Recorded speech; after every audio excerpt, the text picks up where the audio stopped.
সুপ্রিয় দর্শক, আসসালামু আলাইকুম। আমার আজকের রেসিপি কোফতা কাবাব। মাংস দিয়ে সহজে কিভাবে কোফতা কাবাব তৈরি করা যায় আজকে সেই রেসিপি শেয়ার করব। তাই আশা করব সব রেসিপির মতো আজকের রেসিপিও আপনাদের কাছে ভালো লাগবে। কোফতা তৈরি করার জন্য আমি এখানে 500 গ্রাম নিয়েছি বিফ কিমা। দিয়ে দিচ্ছি 1 কাপ পেঁয়াজ কুচি, 2 টেবিল চামচ আদা রসুন বাটা, 1 টেবিল চামচ মরিচের গুঁড়ো, 1 টেবিল চামচ হলুদের গুঁড়ো, হাফ চামচ জিরা গুঁড়ো, 1 চামচ গরম মশলা, দিয়ে দিচ্ছি 1 চামচ মরিচের গুঁড়ো, দিয়ে দিচ্ছি হাফ চামচ লবণ, দিয়ে দিচ্ছি 2-3টি কাঁচা মরিচের কুচি এবং কিছু ধনেপাতা কুচি। এখন সবগুলো উপকরণ হাত দিয়ে খুব ভালোভাবে মেখে নিতে হবে।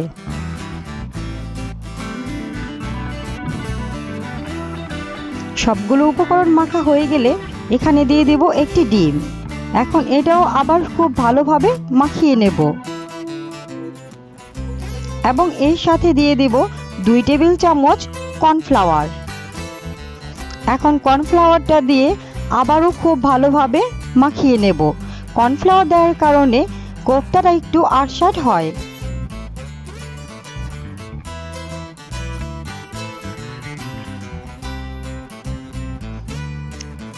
মিশ্রণটি মাখিয়ে নেওয়া হয়ে গেছে।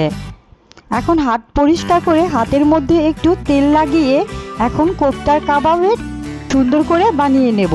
আপনারা চাইলে এটা গোল লম্বা যে কোনো সাইজের বানিয়ে নিতে পারেন। আমি এখন কোফতা কাবাবগুলো একটু লম্বা সাইজের বানিয়ে নেব। এভাবে একে একে সবগুলো কোফতা কাবাব তৈরি করে নেব। এখন চুলায় দিয়ে দেব 2 টেবিল চামচ তেল। এই কাবাবগুলো ভাজতে বেশি তেলের প্রয়োজন হয় না, অল্প তেল দিয়ে কাবাবগুলো ভাজা যায়। সবগুলো কাবাব দেওয়া হয়ে গেছে। এখন উল্টে পাল্টে ভেজে নেব। এই কাবাবগুলো একসাথে আপনি অনেকগুলো ভাজতে পারবেন। সবগুলো কাবাবই উল্টে দেব।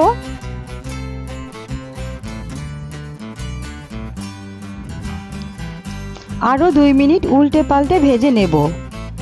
এখন ভাজা হয়ে গেছে, কাবাবগুলো উঠিয়ে নেব।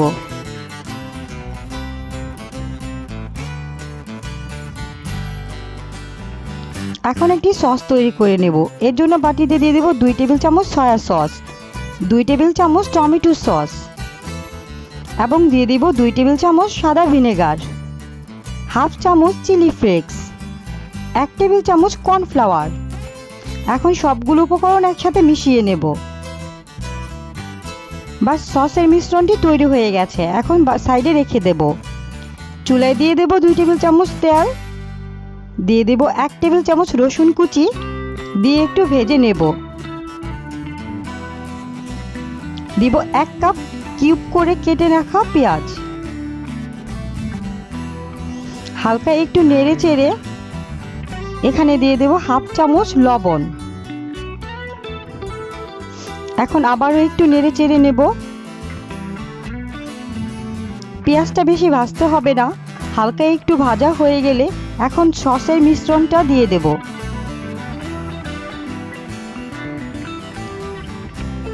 এখন নেড়ে চেড়ে 2 মিনিট জাল করে নেব। এখন কাবাবগুলো একে একে সবগুলো এখানে দিয়ে দেব। এখন সসের সাথে কাবাবের মিশ্রণটি খুব ভালোভাবে মিশিয়ে নেব। এভাবে অনবরত নেড়ে 2 থেকে 3 মিনিট রান্না করে নেব। সবশেষে দিয়ে দেব কিছু কাঁচামরিচের ফালি এবং কিছু ধনেপাতা। এখন আবারও সবগুলো মিশিয়ে নেব। বাস, এভাবে সহজে তৈরি করতে পারেন কোফতা কাবাব। আশা করব সব রেসিপির মতো আজকের রেসিপিও আপনাদের কাছে ভালো লেগেছে। রেসিপি ভালো লেগে থাকলে চ্যানেলটি সাবস্ক্রাইব করে রাখবেন এবং আমাদের পাশে থাকবেন। আজকে এই পর্যন্তই। সবাই ভালো থাকবেন। আল্লাহ হাফেজ।